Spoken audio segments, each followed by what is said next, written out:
Hello दोस्तों, welcome back to the another video of रामसन tutoring. So दोस्तों, आज की इस क्लास में हम लोग financial statements and company accounts के रिगार्डिंग कुछ और इंपॉर्टेंट कॉन्सेप्ट को समझेंगे जो आपके आने वाले एग्जाम 2025 के एचएस फाइनल ईयर के लिए बहुत ज्यादा इंपॉर्टेंट होने वाला है। हम लोगों ने लास्ट क्लास में कुछ इंपॉर्टेंट कॉन्सेप्ट को समझा था, जहां पे हम लोगों ने कैश फ्लो थ्योरी के रिगार्डिंग में कुछ बातें को डिस्कस किया था, जहां पे हम लोगों ने cash flow from operating, financing and investing के रिगार्डिंग हम लोगों ने बात कर लिया था। और आज की इस क्लास में हम लोग उसी केस फ्लो के कुछ और इंपॉर्टेंट टॉपिक को समझेंगे जो आपके आने वाले एग्जाम के लिए बहुत ज्यादा इंपॉर्टेंट होने वाला है। सो बिना किसी देरी के आज के धमाकेदार सेशन में स्टार्ट करता हूँ। तो सबसे पहले जो टॉपिक होने वाला है आज का, वो क्या होने वाला भाई, कि right uses objectives and limitation of cash flow statement. कि कैश फ्लो स्टेटमेंट का यूज कहाँ होता है, कैश फ्लो स्टेटमेंट का ऑब्जेक्टिव्स क्या है एंड लिमिटेशन क्या है कैश फ्लो स्टेटमेंट का। सबसे पहले यूजेस और ऑब्जेक्टिव सेम ही होने वाला है, ठीक है, कि कैश फ्लो का ऑब्जेक्टिव्स क्यों, मतलब कैश फ्लो यूज कहाँ पे किया जाता है और कैश फ्लो बनाया क्यों जाता है, मेन पर्पस क्या होता है, दोनों का आंसर सेम ही होने वाला है, ठीक है। तो सबसे पहले useful for the short term financial planning, ठीक है। पहला ऑब्जेक्टिव कैश फ्लो को बनाया क्यों जाता है, मतलब ये शॉर्ट टर्म फाइनेंशियल प्लानिंग के लिए बहुत काम होता है, काम में आता है, और प्लस ये यूजफुल भी बहुत है, ठीक है। तो पहला यूजेस या ऑब्जेक्टिव क्या है कैश फ्लो स्टेटमेंट का, तो पहला यूज ऑब्जेक्टिव या यूजफुल है कि useful for the short term financial planning. अगर आपको शॉर्ट टर्म फाइनेंशियल प्लानिंग करना है, मतलब अपने बिजनेस के regarding short term financial planning करना है कि कहाँ कहाँ से पैसा आएगा, कैसे कैसे हम लोग डे टू डे एक्सपेंसेस को कवर करेंगे, कहाँ कहाँ से हम लोग कैश जनरेट करेंगे, मतलब सब 1 या 2 महीना का हम लोग ट्रांजेक्शन के बारे में बातें करेंगे कि पर डे कितना कॉस्ट आने वाला है, या बिजनेस को चलाने के लिए बिजनेस रनिंग एक्सपेंसेस कितना होगा, डे टू डे हम लोग जितना कमाएंगे वो मेरा कॉस्ट कवर अप हो पाएगा नहीं हो पाएगा। तो ये शॉर्ट टर्म प्लानिंग के लिए, शॉर्ट टर्म फाइनेंशियल प्लानिंग के लिए हम लोग को कैश फ्लो स्टेटमेंट को करना और उसका यूजफुल होना बहुत ज्यादा इंपॉर्टेंट हो जाता है। तो पहला कैश फ्लो का ऑब्जेक्टिव या यूजेस क्या होता है कि एक cash flow statement helps an organisation by providing it with the information for planning its short term financial needs. कि शॉर्ट टर्म में कहाँ कहाँ से पैसा आएगा, कि कंपनी डे टू डे अपना खर्चा को पूरा कर पा रहा है या नहीं कर पा रहा है, कि it ensure enough cash is available to cover the day to day operational expenses such as payroll, rent, utilities, inventory purchase. कि कंपनी अपना डे टू डे खर्चा को पूरा कर पा रहा है, कि कंपनी अपना इन्वेंट्री खरीद पा रहा है नहीं खरीद पा रहा है, अपने एम्प्लॉयज को सैलरी दे पा रहे नहीं दे पा रहा है। तो ये सब भैया किसमें आता है, आपका useful for the short term financial planning के अंदर में ही आता है, ठीक है। ये पहला ऑब्जेक्टिव है यूजर से कैश फ्लो स्टेटमेंट का। फिर नेक्स्ट आपका ऑब्जेक्टिव से यूज क्या होता है, study of the trend of the cash receive and cash payment. अब देखो, cash flow statement reveals the speed at which the current liabilities are being paid and cash is being generated from the inventory, trade receivable and other current asset by the company. मतलब next objective होता है cash flow statement का कि study of trend of cash receive and payment, कि जो company है वो अपना करंट लायबिलिटीज को पे कर पा रहा है नहीं कर पा रहा है, कंपनी अपना इन्वेंट्री से ट्रेड रिसीवेबल से कितना पैसा फटाक से स्पीड में जनरेट कर पा रहा है। तो ये बताता है आपका कैश फ्लो स्टेटमेंट। अगर आप कैश फ्लो स्टेटमेंट बनाओगे ही नहीं तो कैसे पता चलेगा कि कंपनी अपना करंट लायबिलिटी को पे कर पा रही नहीं कर पा रहे। तो करंट लायबिलिटी कैसे पे किया जाता है, कैश के थ्रू। अगर कैश के थ्रू फटाक से पे हो रहा है मतलब हम लोग का कैश फ्लो स्टेटमेंट बढ़िया है, मेरा कंपनी का फाइनेंशियल पोजीशन बढ़िया है, ठीक है। तो कैश फ्लो स्टेटमेंट बेसिकली आपको ये समझाता है कि कंपनी अपना करंट लायबिलिटी को पे कर पाता है नहीं कर पाता है, कंपनी डे टू डे अपना ट्रेड रिसीवेबल से या सामान बेच के पैसा कमा रहा है नहीं कमा रहा है, कि पैसा कितना रिसीव हो रहा है डे टू डे, ठीक है। तो यहाँ पे ही बताया गया है कि cash flow statement reveals the speed at which the current liabilities are being paid and cash being generated from the inventory, trade receivable and other current asset by the company. By doing so, the management of the company can easily assess its true position of the case in the future। तो ये आपका next objective हो गया। फिर next objective क्या हुआ, explain the deviation of case from earning. अब देखो, सम टाइम ऐसा होता है ना कि बिजनेस तो बहुत ग्रो कर रहा है लेकिन बिजनेस के पास केस ही नहीं है, या बिजनेस बहुत नुकसान में चल रहा है लेकिन बिजनेस के पास बम्पर केस है, ऐसा होता नहीं है। तो ये सब कब होता है, जब आप केस का हिसाब प्रॉपर नहीं रखोगे। तो ऐसा होता है बिजनेस में कि लगेगा कि बिजनेस में बहुत ज्यादा लॉस हो रहा है, बिजनेस में बहुत लॉस हो गया, ठीक है, लेकिन मालूम चले कि बिजनेस के पास तो इतना केस अभी भी बचा हुआ है। चाहे बिजनेस तो प्रॉफिट में जा रहा है लेकिन बिजनेस के पास पैसा ही नहीं है। तो ये मैनेजमेंट नहीं होगा अगर आप कैश फ्लो स्टेटमेंट नहीं बनाओगे तो इसलिए केस फ्लो स्टेटमेंट बनाना बहुत जरूरी है इस डेविएशन को खत्म करने के लिए। ठीक है, तो यहाँ पे यही बोला गया है कि it is quite possible that the firm is earning huge profit. Firm तो बहुत अर्निंग कर रहा है, पैसा बहुत कमा रहा है, लेकिन उसके पास तो केस ही नहीं है। Similarly it is also possible that the firm is suffering loss. Firm तो लॉस में जा रहा है, but yet is as a plenty of cash with it. A cash flow statement help the users in understanding the reason behind this. मतलब cash flow statement आपको यही समझाता है कि कंपनी के जो भी केशियर्स होंगे या जो भी फाइनेंस के रिलेटिंग बात करते हैं, ठीक है, जो कंपनी के फाइनेंस हैंडल कर रहे हो, तो केस फ्लो स्टेटमेंट अगर वो बना रहे होंगे तो उनको पता चले कि केस कहाँ पे जा रहा है या केस कहाँ से आ रहा है, केस में इतना डिविजन क्यों है कि प्रॉफिट तो बहुत है लेकिन कंपनी के पास केस ही नहीं है। तो केस फ्लो स्टेटमेंट इसलिए बनाना होता है इस डेविएशन को खत्म करने के लिए। ठीक है, नेक्स्ट आपका क्या है, helpful in एसर्टिंग the cash flow from the various activities separately. अब देखो कैश फ्लो स्टेटमेंट बनाओगे तो ही ना पता चलेगा कि केस ऑपरेटिंग से कितना आया, केस फाइनेंसिंग से कितना आया है, केस इन्वेस्टिंग से कितना है। जब आप केस फ्लो स्टेटमेंट बनाओगे ही नहीं तो आपको कैसे पता चलेगा कि ऑपरेटिंग से कितना आ रहा है भैया, आपका फाइनेंसिंग से कितना पैसा कंपनी में आ रहा है, इन्वेस्टिंग से कितना कंपनी में पैसा आ रहा है। तो ये जानने के लिए कि हमको सेपरेट सेपरेट जानने के लिए कोई यहाँ से पैसा इतना मिल रहा है, यहाँ से पैसा इतना मिल रहा है, यहाँ से पैसा इतना मिल रहा है, तो हमको भैया क्या बनाना होगा, कैश फ्लो स्टेटमेंट बनाना होगा। ठीक है, फिर यूजफुल टू आउटसाइडर। आउटसाइडर के लिए भी कैश फ्लो स्टेटमेंट बहुत ज्यादा जरूरी है। अगर मान लो कि आपको लोन चाहिए तो आपके पास बिजनेस में इतना केस होगा ना कि आप सामने वाले से लोन मांगने जाओगे, बैंक वाले से लोन मांगने जाओगे तो आपको फटाक से लोन दे देगा, लेकिन आपके पास आपका जो भी फाइनेंशियल स्टेटमेंट में केस है ही दिख ही नहीं रहा है, आपके बैलेंस शीट में केस दिख ही नहीं रहा है, तो सामने वाला बोलेगा आपके पास तो केस है ही नहीं, मैं किस बेसिस में आपको लोन दूं। तो जब ये इन्फॉर्मेशन को आउटसाइडर को पहुंचाना होगा कि मेरे पास तो इतना केस है, मुझे और लोन दे तो मैं और केस बड़ा कर लूंगा और केस जनरेट करूंगा, तो ये आउटसाइडर को बताना होगा ना। तो इसके लिए आपको क्या बनाना जरूरी है, केस फ्लो स्टेटमेंट बनाना जरूरी है। अगर केस फ्लो बनाओगे नहीं तो आपको आउटसाइडर को क्या इंफॉर्मेशन दोगे भैया, तो केस फ्लो बनाना बहुत ज्यादा जरूरी है। तो एक cash flow statement not only help the organisation insider, cash flow statement सिर्फ ऑर्गेनाइजेशन के अंदर में हेल्प नहीं करता है, but also the outsider such as bankers, shareholders, lenders, creditors, etc. The outsider can easily analyze the financial position of the organization and take the proper decision on the basis of the analysis. तो याद रखना case flow statement outsider insider के लिए जितना जरूरी है उतना ही outsider के लिए भी जरूरी है। अगर आपके बिजनेस में बहुत ज्यादा केस है तो आपका फाइनेंशियल पोजीशन भैया बहुत अच्छा है, तो फटाक से कोई भी शेयर होल्डर आपका कंपनी के शेयर खरीदेगा, कोई भी बैंक आपको फटाक से लोन देगा। तो इसके लिए तो भैया शेयर आपको केस फ्लो स्टेटमेंट बनाना ही जरूरी है। ठीक है, क्या नेक्स्ट, मैनेज रिस्क। रिस्क को मैनेज करने के लिए भी आपको कैश फ्लो स्टेटमेंट बहुत ज्यादा जरूरी है। ठीक है, यहाँ भी कैश फ्लो का यूजेस बहुत ज्यादा होता है। तो cash flow statement help the organization prepare for the unexpected expense और economic downturn by maintaining the healthy cash reserve. अगर आप बिजनेस में बहुत अच्छा से कैश रिजर्व मेंटेन कर रहे हो, जब आपका बिजनेस चलेगा नहीं, कुछ ऐसा कंडीशन होता है कभी बिजनेस अप्स एंड डाउन लगा रहता है, तो जब बिजनेस डाउन में होगा तो उस टाइम आपके पास जो कैश रिजर्व होगा वही आपके बिजनेस को बचा पाएगा, नहीं बचा पाएगा। इसलिए भैया पैसा होना बहुत जरूरी है। पैसा कैसे होगा, पैसा का मैनेजमेंट करना सीखना होगा। और तो आप कैश फ्लो बनाओगे तो आपको पता चलेगा ना कि मेरे कंपनी में इतना पैसा है तो मेरा फ्यूचर भैया बहुत अच्छा है। ठीक है, मैक्सिमाइजिंग रिटर्न्स। अब देखो सिंपल सवाल, अगर आप कैश फ्लो बनाओगे तो आपके पास पता चलेगा कि मेरे पास तो इतना पैसा है। जब पैसा ज्यादा होगा तो फिर आप उसी पैसा को री इन्वेस्ट करोगे, जब री इन्वेस्ट करोगे तो मैक्सिमम प्रॉफिट जनरेट होगा।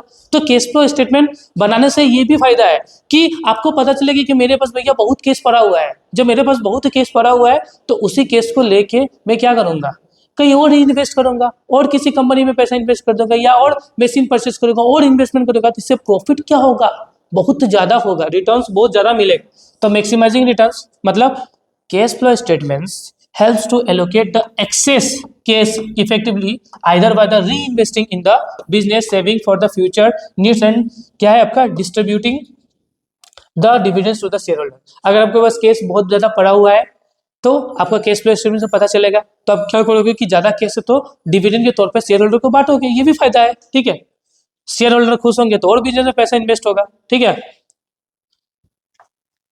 Help with decision making. Cash flow statement decision लेने में भी बहुत हेल्प करता है। अगर मान लो कि आपको कहीं में इन्वेस्ट करना है तो इन्वेस्टमेंट के लिए डिसीजन चाहिए, एक डिसीजन लेना होगा ना। और तो आप अगर मान लो आपके बिजनेस में केस ही नहीं होगा तो क्या आप अच्छा डिसीजन ले पाओगे? नहीं ले पाओगे। तो केस फ्लो स्टेटमेंट बनने से पता चले कि बिजनेस में इतना केस है। जब इतना केस है तो कोई भी बिजनेस में इन्वेस्ट करने के लिए आपको एक डिसीजन मेकिंग अच्छा हो जाता है। ठीक है, जैसे कि यहाँ पे देखो, a cash flow statement can help the decision making by the providing the timely information of management. Cash flow statement आपको टाइमली बताते हैं कि आपके पास इतना केस पड़ा हुआ है। For example, it can help with the short term investment decision when there is excess of cash. जब आपके पास ज्यादा केस होगा तब फटाक से कोई भी जगह शॉर्ट टर्म इन्वेस्ट कर पाओगे, आपके लिए फायदा है। फिर हेल्प विद बजटिंग, अगर आपको बजट बनाना है कि फ्यूचर में ऐसा ऐसा बिजनेस में करना, तो केस रहेगा तो ही बजट बनाएंगे। ठीक है, तो ये हो गया आपका। फिर नेक्स्ट भैया, limitation of case flow statement. अगर आपका यूजेस हो गया, आप नेक्स्ट आपका लिमिटेशन, ये भी बहुत इंपॉर्टेंट है। Not suitable for the judging the liquidity. देखो यहाँ पे बहुत इंपॉर्टेंट पॉइंट है, नॉट सुटेबल। क्या पॉइंट है? Not suitable for the judging the liquidity, समझना ये पॉइंट। ठीक है,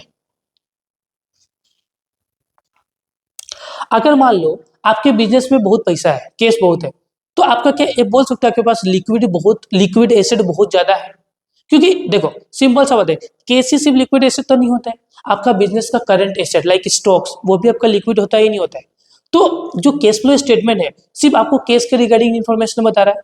तो केस आपका ज्यादा होगा तो लिक्विड आपका मान लो कि ज्यादा दिख रहा है, लेकिन आपके पास तो करंट एसेट भी है ना, तो करंट एसेट तो दिख ही नहीं रहा है। करंट एसेट भी तो लिक्विड फॉर्म में रहता है, क्योंकि करंट एसेट को भी हम लोग कोई केस में कन्वर्ट कर सकते हैं, होता ही नहीं होता है। तो सिंपल सा बात है कि केस फ्लो स्टेटमेंट सिर्फ केस के लिक्विडिटी के बारे में बता रहा है, लेकिन अदर आपके करंट एसेट के बारे में तो बता ही नहीं रहा है। तो ये तो इससे क्या होगा, आपका बिजनेस का जो फाइनेंशियल पोजीशन है वो तो ट्रू नहीं दिखेगा ना। तो ये भी केस फ्लो का सबसे बड़ा लिमिटेशन है।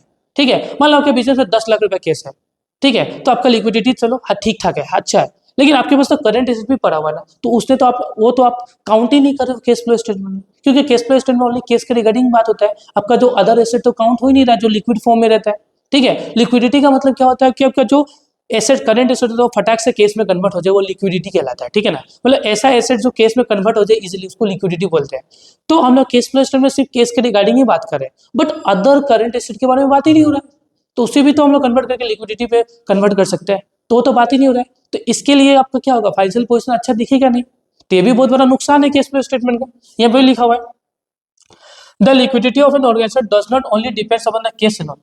एक ऑर्गेनाइजेशन का लिक्विडिटी उसके केस पे डिपेंड नहीं होता है अकेले। ठीक है, hence a cash flow statement does not represent the true picture of an organization liquidity. इसलिए एक केस फ्लो स्टेटमेंट एक ऑर्गेनाइजेशन का ट्रू पिक्चर बताता नहीं है। ठीक है, a firm's liquidity also depends upon the assets which can be converted into cash easily which excluded in the case flow statement. जो तो केस फ्लो स्टेटमेंट में एक्सक्लूड रहता है ना, वो तो इंक्लूड रहता नहीं, ये भी बहुत बड़ा डिसएडवांटेज है। फिर नेक्स्ट आपका possibility of window dressing.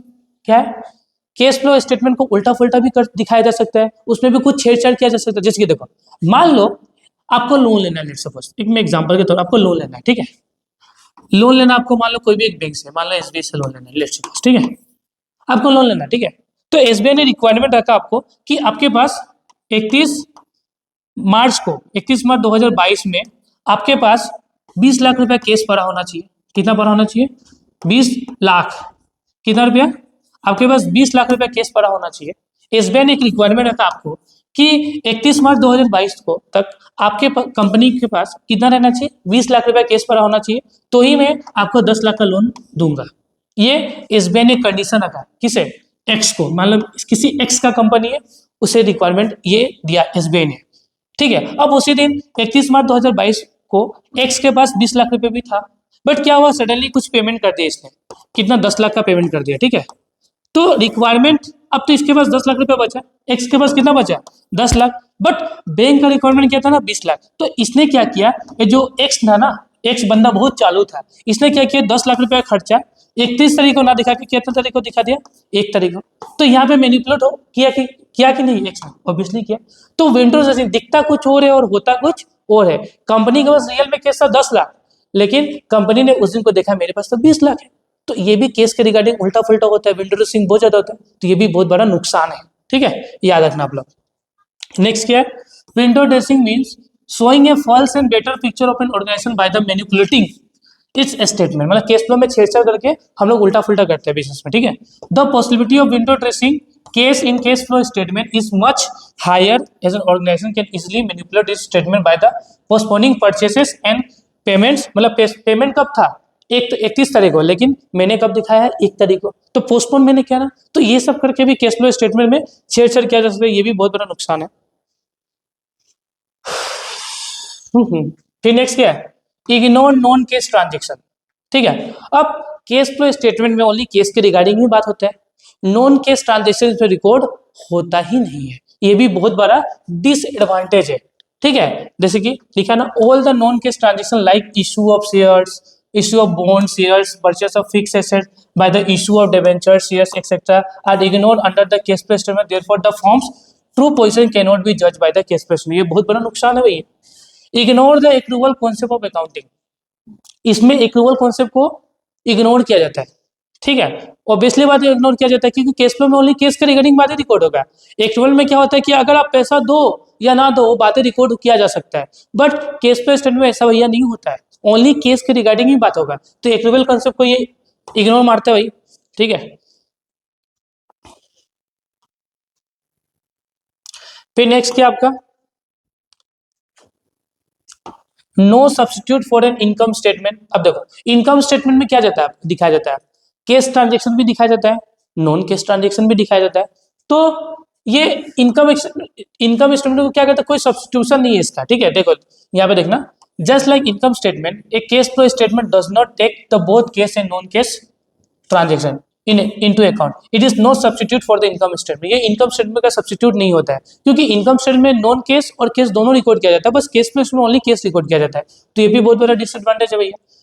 Timing issues भी बहुत होता है केस फ्लो में। देखो, the case flow statement reflects the cash movement only when it's occurred, मतलब केस फ्लो स्टेटमेंट में तभी केस का मूवमेंट दिखाया जाएगा जब वो होगा। ठीक है, अगर पैसा है तो रिकॉर्ड कर दो, ठीक है, फ्यूचर का बात रिकॉर्ड होगा नहीं, पास का रिकॉर्ड नहीं, जब आया तभी रिकॉर्ड करो। ठीक है, इसमें टाइमिंग इश्यूज होता है, जैसे कि मैंने आज माल बेचा तो पैसा मुझे 10 दिन बाद है, तो 10 दिन बाद में रिकॉर्ड करना पड़ेगा, अभी रिकॉर्ड करके कोई फायदा ही नहीं है, टाइमिंग इशू से। ठीक है, तो cash flow statement reflects the cash movement only when it's occur which can be distort, क्या आपका distort the financial position due to the timing difference, इससे भी फाइनेंशियल पोजीशन अच्छा दिखता नहीं है। तो भैया ये आपका केस फ्लो का ऑब्जेक्टिव एंड लिमिटेशन था। ठीक है, आई होप आज का क्लास को समझ में आया होगा। अगर इसके रिगार्डिंग कुछ भी डाउट है तो कमेंट बॉक्स खुला हुआ है, कमेंट बॉक्स में बिंदास कमेंट कीजिए। ठीक है, और आपको अगर नोट्स के लिए नोट्स चाहिए, ठीक है, जो भी मैं पढ़ा रहा हूँ आपको नोट्स चाहिए, तो भैया सिंपल से बात 8721936462, इसमें आप व्हाट्सअप करो मुझे, यहाँ पे आपको नोट्स मिल जाएगा। अगर आपको बीएसटी के रिगार्डिंग क्वेश्चन पेपर, अकाउंट्स के रिगार्डिंग क्वेश्चन पेपर, इकोनॉमिक्स के रिगार्डिंग क्वेश्चन पेपर, इंग्लिश के रिगार्डिंग क्वेश्चन पेपर, जो भी क्वेश्चन पेपर चाहिए तो आप मुझे व्हाट्सअप कर सकते हो, मैं आपको क्वेश्चन पेपर भी प्रोवाइड कर दूंगा। अगर वीडियो अच्छा लग रहा हो अपने दोस्तों के साथ शेयर कीजिए, जितना हो सके सभी दोस्तों के साथ शेयर कीजिए, हमारे चैनल को फैला दीजिए सभी के पास। ठीक है, तो मिलते हैं हमारे नेक्स्ट वीडियो में, जहां पे हम लोग financial statement and company accounts के रिगार्डिंग और भी इंपॉर्टेंट कॉन्सेप्ट एंड थ्योरी को समझेंगे। मिलते हैं हमारे नेक्स्ट